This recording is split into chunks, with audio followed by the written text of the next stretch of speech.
External service division of all India radio की Urdu service की नशियात के साथ मैं हूं आपका मेज़बान नईम। आदाब, नमस्कार दोस्तों। जो लोग अपनी सेहत का ख्याल रखते हैं और हेल्थ कॉन्शियस होते हैं वो किसी ना किसी किस्म की वर्जिश ज़रूर करते हैं, चाहे कुछ दूर पैदल ही क्यों ना चला जाए। और दोस्तों, वर्जिश का एक और नायाब और आसान तरीका भी है और वो है साइकिलिंग। साइकिल की अगर बात की जाए तो नक्लो हमल का एक बेहतरीन, आसान, सादा और किफ़ायती काबिल यकीन ज़रिया है दोस्तों। इसके कई फ़ायदे हैं। अब एक फ़ायदा तो यही है, जिस्मानी वर्जिश हो जाती है और आलूदगी का तो सवाल ही पैदा नहीं होता जनाब। इसके अलावा रख रखाव भी बहुत आसान, माहौल दोस्त भी है, बआसानी दस्तयाब भी है। और अगर मेट्रो सिटीज़ की बात की जाए तो जा बजा बस स्टॉप पर आपको ये साइकिल बहुत मामूली किराए पर मुहैया हो जाती हैं और अपना काम करने के बाद आप इसे वापस लाकर खड़ा कर दीजिए। और दोस्तों, आज के दौर की अगर बात की जाए तो हर इंसान अपने आप को फिट एंड फाइन रखना चाहता है और ऐसे अफराद के लिए साइकिलिंग से बेहतर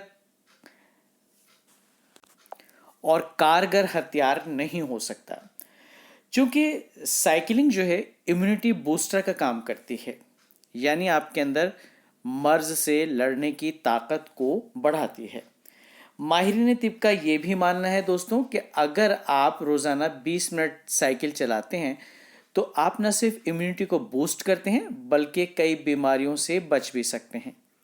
और ये बात कई तहकीकात से सामने भी आई है कि साइकिल चलाने से खून की जो गर्दिश है यानी ब्लड सर्कुलेशन अच्छा हो जाता है और क़ुव्वत मुदब्बिरा बदन में इजाफा होता है। और दोस्तों, आज का दिन यानी 3 जून साइकिल का आलमी दिन है, तो एक नई शुरुआत करने का बेहतरीन मौका है। अब इसको अपनी ज़िंदगी का आप मामूल भी बना सकते हैं और साइकिल का ज़्यादा से ज़्यादा इस्तेमाल किया जा सकता है। इससे पॉल्यूशन तो कम होगा ही और आपकी सेहत भी बनेगी। और सेहत बनाने को तो ये भी कहा जाता है जनाब कि सेहत बनाना कोई बुरी बात नहीं है। तो जनाब, हम भी वक्त की साइकिल पर सवार होकर प्रोग्राम में आगे बढ़ते हैं और सुनते हैं अहम खबरों की सुर्खियाँ। अहम खबरों की सुर्खियां लेकर मैं हूं आपके साथ फूला पंडिता। आदाब। वज़ीर-ए-आज़म नरेंद्र मोदी और सदर ट्रंप की टेलीफोन पर गुफ्तगू। कोविड-19 वबा के बाद हकाइक के बारे में तबादला ख्याल। ट्रंप ने वज़ीर-ए-आज़म को G7 सरबराह कॉन्फ्रेंस के लिए मदऊ किया। समुद्री तूफान निसर्ग ने महाराष्ट्र और गुजरात में मचाई तबाही। NDRF SDRF के गश्त जारी। भारत ने UN सलामती काउंसिल की रिपोर्ट का हवाला देते हुए फिर कहा कि पाकिस्तान बैनुल-अक़वामी दहशतगर्दी का मरकज़। हिफाजती दस्तों ने कश्मीर के पुलवामा ज़िले में एक ज़बरदस्त झड़प के दौरान जैश ए मोहम्मद के 3 दहशतगर्दों को हलाक कर दिया। श्रमिक खुसूसी रेलगाड़ियों के जरिए अब तक 57 लाख माइग्रेंट कारकुनों को इनके आबाई मकाम पहुंचाया गया। वंदे भारत मिशन के तहत आज खलीज के मुल्कों से 2200 से ज़्यादा भारतीय वतन वापस। भारतीय बहरिया के जहाज़ के जरिए कोलंबो से 685 भारतीय शहरी तमिलनाडु वापस। कोविड-19 से मुतासरा मरीजों की सेहतयाबी की शरह बढ़कर 49.62%। मुल्क में सेहतयाब हुए मरीजों की तादाद अब तक 1,302 हुई। पिछले 24 घंटों में 5,076 हुए सेहतयाब। मालदीव में कोरोना से अब तक 700 अमवात। नेपाल में कोरोना मरीजों की तादाद 200 से कर गई तजावुज़ और बांग्लादेश में कोरोना से 700 से ज़्यादा अफराद ने गंवाई जान। ये थी अहम खबरों की सुर्खियाँ। External services division all India radio की उर्दू सर्विस का ये प्रोग्राम आप सुन रहे हैं सोशल मीडिया लाइव पर। आज का प्रोग्राम शुरू करते हुए ये चंद अशार हमारे नाजरीन के नज़र। फ़र्क होता है खुदा और फ़कीर में, फ़र्क होता है खुदा और फ़कीर में, फ़र्क होता है किस्मत और लकीर में। अगर कुछ चाहो और वो ना मिले तो समझ लेना कि कुछ और अच्छा लिखा है तकदीर में। नाजरीन की खिदमत में आदाब, गुड इवनिंग, नमस्कार। इस उम्मीद के साथ करते हैं प्रोग्राम की शुरुआत। सुनते हैं नामवर क्लासिकी फनकार सितार वादक मोहसिन अली और मेहताब अली को। मोहसिन अली साहब कुछ तासुरात पेश कर रहे हैं और मेहताब अली साहब एक फिल्मी धुन बजा रहे हैं। तो आइए सुनते हैं। All India radio Urdu service के लिसनर्स को मेरा बहुत बहुत आदाब। उर्दू सर्विस की जानिब से आप सभी लिसनर्स का मैं खैर मकदम करता हूँ और एक चीज़ अर्ज़ करना चाहता हूँ। कोरोना वायरस जिसने पूरी दुनिया में तबाही मचा रखी है, उससे बचने के लिए सबसे बेहतरीन तरीक़ा आप और हम सबको अपने अपने घरों में रहने के लिए रहने का है। और उसके लिए दो तीन चीज़ें हैं जो हमें हौसला और हमारी ज़िंदगी के लिए ज़रूरी है। वो है क़ुव्वत मुदावियत, इम्यूनिटी, जो हमें अच्छे सेहतमंद खाने से मिलती है, बहुत पुरसुकून नींद से मिलती है और बहुत अच्छा खुश रहने से मिलती है। और खुश रहना, क्योंकि मैं कलाकार हूँ, इसलिए म्यूज़िक, मौसीकी जो सबसे अच्छा उसका माध्यम समझता हूँ। तो मैं मेरे बेटे मेहताब अली ख़ान याज़ी, इनसे कहूँगा कि आपको एक बहुत अच्छा रफ़ी साहब का गाना सुनाएं। इस सितार में आपको अभी ना जाओ छोड़ के कि दिल अभी भरा नहीं, ये सुनाएं।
वाह, बहुत अच्छे।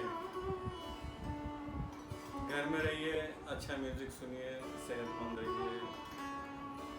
आदाब। बहुत खूब। मेहताब अली साहब की सितार पर बजाई हुई हम दोनों फिल्म के नगमे की ये धुन आपने सुनी। दोस्तों, प्रोग्राम अभी जारी है। आइए सुनते हैं डॉक्टर की सलाह। नमस्कार, मेरा नाम डॉक्टर अनिका गुप्ता है और आज मैं आपसे भारत में और विश्व में चल रही महामारी कोरोना के बारे में थोड़ा सा शेयर करना चाहूँगी। सबसे ज़रूरी जो सब बात करते हैं वो है हाथों को साफ़ रखने के बारे में।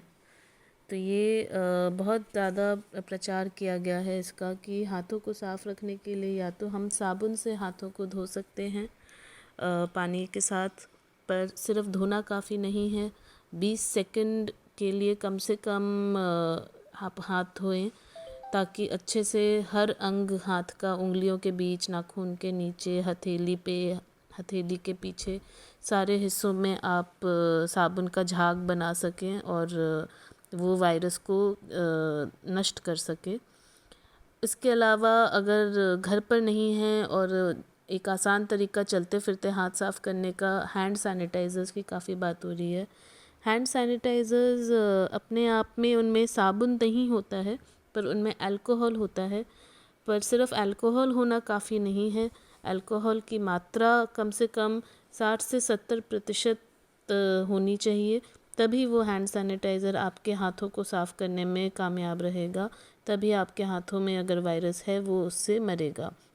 अपने आप में अल्कोहल का जो पदार्थ है वो हमारे वायरस के साथ जाकर चिपक जाता है और उसको नष्ट कर देता है। इसीलिए ना पानी की ज़रूरत पड़ती है और अपने आप में अल्कोहल अपने आप उड़ जाता है और हमारा हाथ सूख भी जाता है, हमें पोंछने की भी ज़रूरत नहीं पड़ती है। पर हैंड सैनिटाइज़र के साथ भी इस बात का अवश्य ध्यान रखना पड़ता है कि आप हाथों के हर हिस्से में हैंड सैनिटाइज़र को मलें। ये नहीं कि सिर्फ आगे आगे रब कर लिया, पूरे हाथ को करना होता है। पर इसमें 20 सेकंड की प्रतिनिधि को फॉलो करने की कोई ज़रूरत नहीं रहती है। अपने आप में अगर आपने सही मात्रा में लिया है कि आपका पूरे हाथ पे वो फैल पा रहा है तो वो काफ़ी रहता है। ये बहुत ही मामूली चीज़ है जिसके बारे में हम सब अगर ध्यान रखेंगे तो हम अपने आप को इस महामारी से सुरक्षित कर सकते हैं। तो मैं सबसे यही निवेदन रहेगा कि सब इस पे ध्यान दें। धन्यवाद।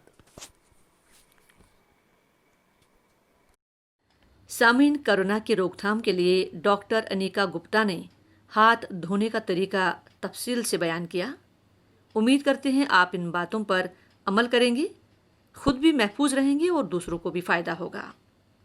हम ऑल इंडिया रेडियो की उर्दू सर्विस के सोशल मीडिया लाइव से आपसे मुखातिब हैं।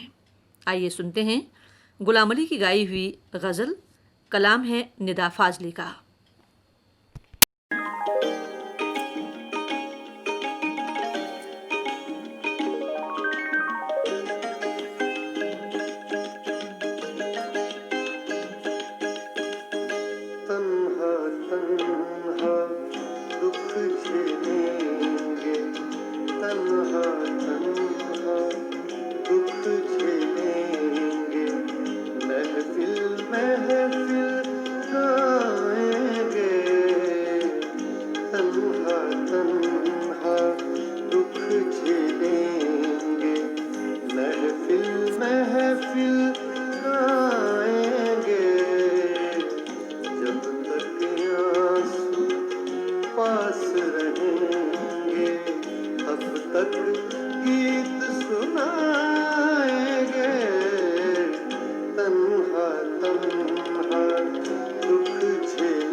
प्यारी सूरत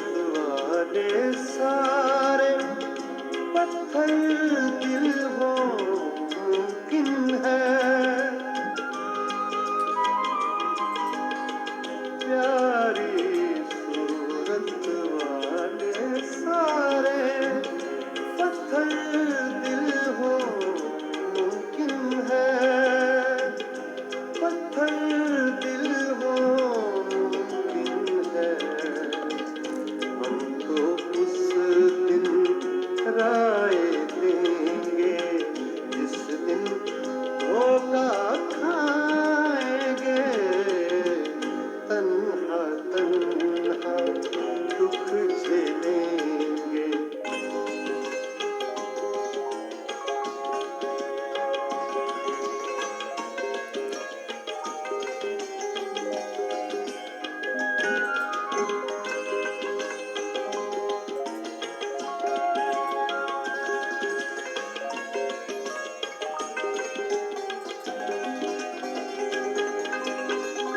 किन राहों से पास है मंजिल, कौन सा रिश्ता मुश्किल है,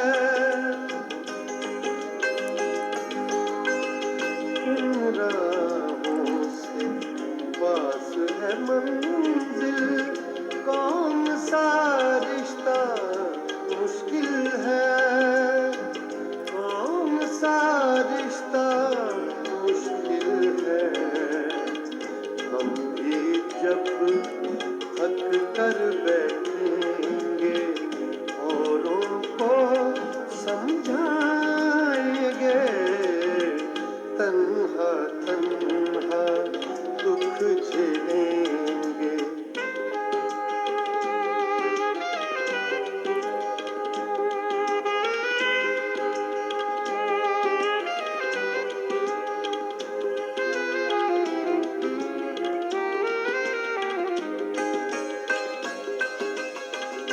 बच्चों के छोटे हाथों को चांद सितारे छूने दो, बच्चों के छोटे हाथों को चांद सितारे छूने दो, चांद सितारे छूने दो। चार किताबें पढ़कर ये भी हम जैसे हो जाएंगे, तन्हा तन्हा दुख झेलेंगे, तन्हा तन्हा दुख झेलेंगे। महफिल महफिल गाएंगे, जब तक आंसू पास रहेंगे, तब तक गीत सुनाएंगे, तन्हा तन्हा दुख झेलेंगे।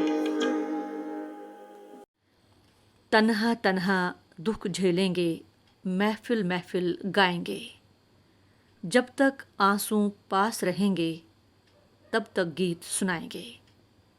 निदा फाजली की लिखी ये खूबसूरत गज़ल आपने सुनी। फ़नकार थे गुलाम अली। दोस्तों, इस प्रोग्राम के ज़रिए हम आपको मुख्तलिफ सेगमेंट सुनाते हैं जो दिलचस्पी और मालूमात से पुर होते हैं। आज हम आपके लिए एक कहानी लेकर आए हैं। कहानी का उन्वान है कायनात। तहरीर है जनाब नवाजिश मेहदी की। लीजिए सुनिए। कहानी का उन्वान है कायनात। दिसंबर की जाती तारीखों के दिन थे। सर्दी शबाब पर थी। पिछले हफ्ते से कोहरे का आलम यह था कि शाम से ही शुरू हो जाता और अगली सहपहर तक कुछ देर के लिए ही सूरज के दर्शन करने का मौका मिलता। पूरी दुनिया पर छा जाने वाला और हर जानदार को तवानाई बख्शने वाला ताकतवर सूरज कोहरे के सामने बेबस, कमज़ोर और नातवा नजर आता, जैसे शेर के सामने मेमना। नीलगू आसमान का रंग भी कोहरे ने अपनी ताकत से बदल दिया था। अब आसमान का रंग नीला नहीं बल्कि दूधिया या यूं कहूँ गुदला नजर आता था।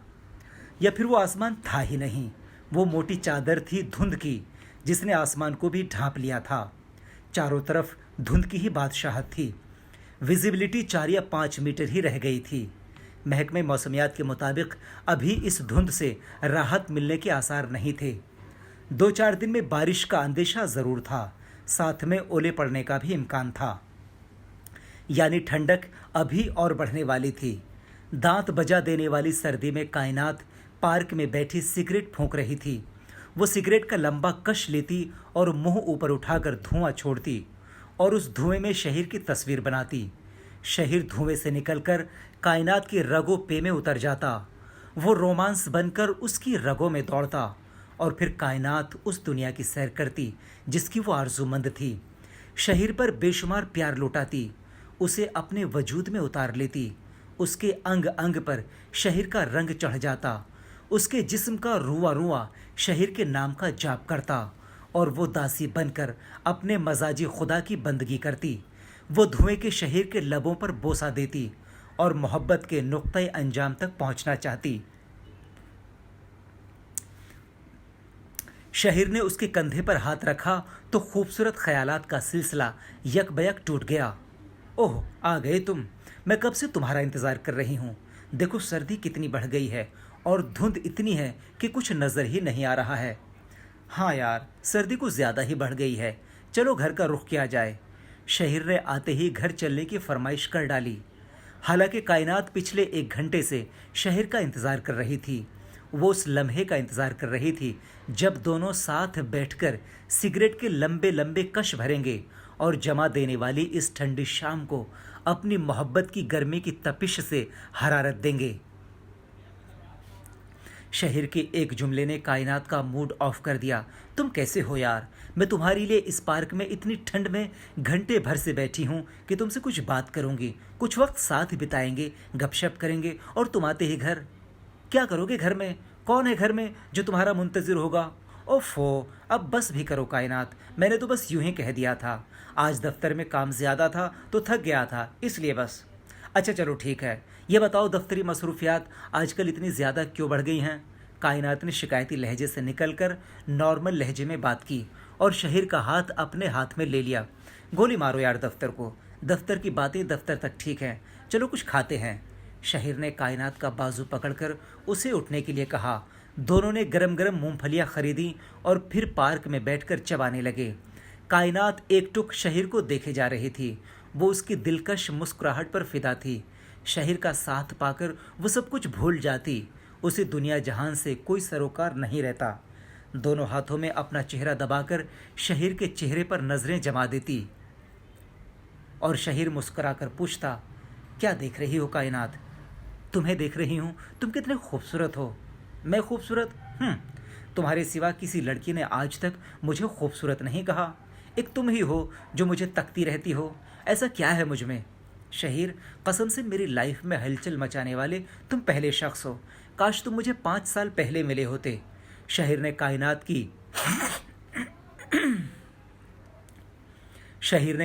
की बात का कोई जवाब नहीं दिया।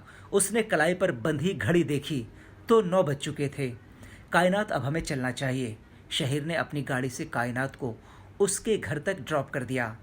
गाड़ी में दोनों ने ज़्यादा बात नहीं की, लेकिन कायनात बस उसे ही देखती रही और शहर उसकी बेपनाह मोहब्बत का जवाब मुस्कुराकर देता रहा। शहर ने कभी उसकी आरजू के मुताबिक इजहार मोहब्बत किया ही नहीं। वो उसे चाहता था या नहीं, अंदाज़ा लगाना मुश्किल था, लेकिन गालिब इम्कान ये था कि वो कायनात को सिर्फ दोस्त समझता था। कायनात भी ये बात काफ़ी हद तक जानती थी, लेकिन पुरुम्मीद थी। ये दोनों का तकरीबन रोज़ का मामूल था और हर रोज़ कायनात शहर से इजहार मोहब्बत करती और शहर हमेशा उसके इजहार को मजाक में उड़ा देता। उसने कायनात को कभी संजीदगी से लिया ही नहीं। वो उसकी बातों पर मुस्कुरा भर देता। आज कायनात कुछ ज़्यादा ही परेशान थी। ये तो शहर से मिलने के बाद वो हर दिन बेचैन रहती, लेकिन आज उसका मन बिल्कुल नहीं लग रहा था। वो सोच रही थी मैं ऐसा क्या करूं जो शहर के दिल में उतर जाऊं। वो क्यों मुझे इग्नोर करता है? मुझ में क्या कमी है? क्या मैं हसीन नहीं हूं? कायनात अपने बिस्तर पर पड़ी आंसू बहा रही थी। उसका दिमाग काम नहीं कर रहा था। इसी असना में कायनात के वजूद से एक दूसरा वजूद निकलकर बाहर आ गया। दूसरे वजूद ने कायनात को उसकी अहमियत बताई। ऐसा क्या है उसमें जो जो तू उस पर अपनी हसीन जिंदगी कुर्बान करने पर तुली हुई है? क्या तुझे उसकी पस्त कामत पसंद है, या फिर उसका पिचका और अंदर को धंसा हुआ सीना, पतले बाजू और उनकी लटकी हुई खाल ने क्या तुझे उसका दीवाना बना रखा है? सिगरेट नोशी के सबब उसके जले हुए दांत क्या तेरा इंतखाब हैं? उसकी बेढंगी बातें क्या तेरे कानों में रोमांस का संगीत बजाती हैं? उठ और खुद को आईने में देख, खूब जी भर के देख। ऐसी खूबसूरती पर चांद भी कुर्बान हो जाए। अगर तू इजाज़त दे तो गठीले बदन के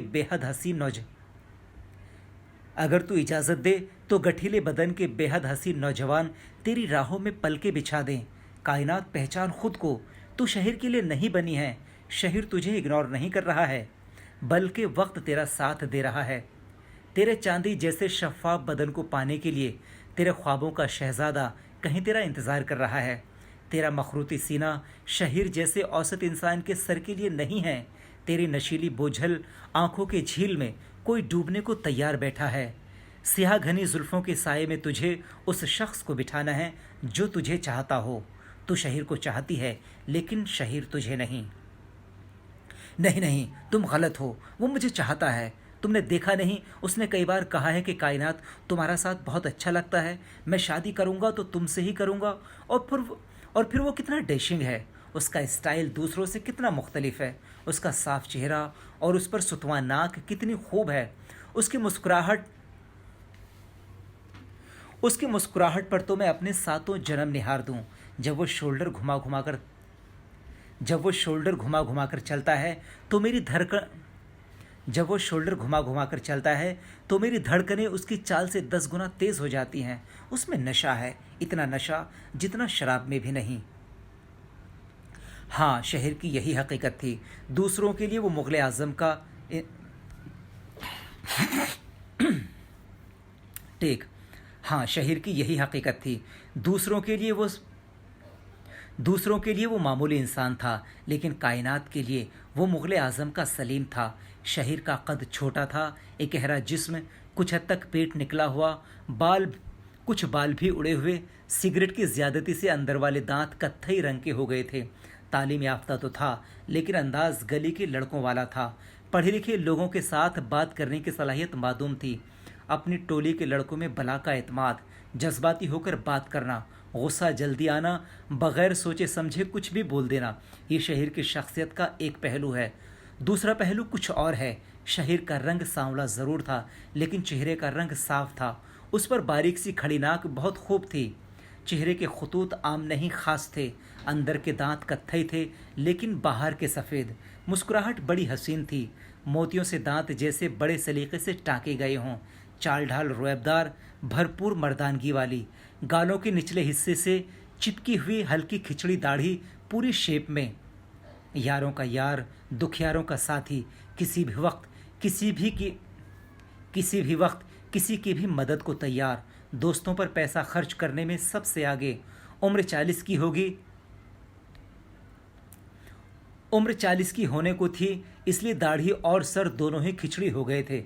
उधर कायनात बेहद बोल्ड किस्म की लेडी थी। शॉर्ट कपड़े पहनना उसकी आदत में शुमार था। आमतौर पर वो जीन्स और टॉप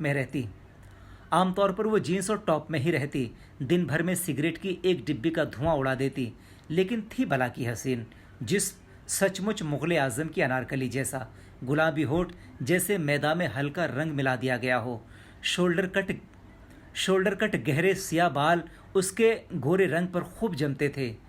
जवानी शबाब पर थी, इसलिए सिगरेट नोशी ने उसकी खूबसूरती अभी नहीं छीनी थी। कायनात का हर अंग ऐसा था जिसकी हर लड़का तमन्ना करता है। वो हुस्नो शबाब का मुजस्समा थी। अपनी 25 साल की मदहोश जवानी 40 से कुछ कम के अधेड़ उम्र के शख्स पर निछावर करने को तैयार। हाँ, उम्र के लिहाज से तो वो अधेड़ उम्र ही था, हालांकि आदत व अतवार और चेहरे मोरे से वो 32 का ही लगता था। एक दिन शहीर ने ही कायनात को मुगल आजम की अनारकली कहा था, और उसने शहीर को बरजस्ता सलीम का खिताब दिया था। कायनात का दूसरा वजूद अब भी उस पर भड़क रहा था। आग के शोले बरस रहे थे। उसकी आंखें लाल होकर गज़बनाक हो गई थीं। आंखों के सफ़ेद पपोटों की रगें खून से तन गई थीं। माथे पर पसीने की बूंदें पीली लाइट में मोतियों की तरह चमक रही थीं। बाहर बारिश शुरू हो गई थी। ठंड और बढ़ गई थी, लेकिन कायनात का वजूद शिद्दत गर्मी से जल रहा था। कायनात का सर भारी हो रहा था। तुम मुग़ल आज़म की अनारकली जैसी हो, तुम मुझे क्यों चाहती हो, ऐसा मुझ में क्या है। फिर शहीर की खामोशी। बैक वक्त उसके कानों से कई आवाज़ें टकरा रही थीं। नहीं, तुम मेरे हो शहीर, तुम्हें मुझसे कोई नहीं छीन सकता। कायनात का बदन पसीने में तरबतर, सर में तेज़ दर्द, जैसे अभी फट पड़ेगा। आंखों के पपोटे पुतलियों की कैद से आज़ादी को तैयार। और फिर कायनात ने रूम का दरवाज़ा खोल दिया। ठंडी हवा के तेज़ झोंके उसकी रूह तक उतर गए। वो बालकोनी में जाकर खड़ी हो गई। बारिश की ठंडी फुहारें उसके बदन में लहर बनकर दौड़ गईं।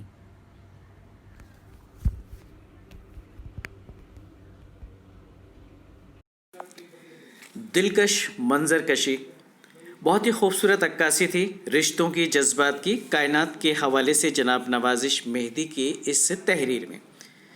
जी तो यही चाहता है दोस्तों कि उर्दू सर्विस की इस नशियात का सफ़र यूं ही जारी रहे, लेकिन जनाब क्या करें, दिल के हाथों मजबूर हो जाते हैं और जब वक्त आता है जाने का तो बस दिल धड़कने लगता है और यूं कहता है कि अभी न जाओ छोड़कर के दिल अभी भरा नहीं। लेकिन वापस आने के लिए जाना भी तो ज़रूरी है। तो इंशाल्लाह आइंदा फिर होगी मुलाकात। फूला और नईम को दीजिए आज के प्रोग्राम से इजाज़त। खुदा हाफिज़, शब बखैर, जय हिंद।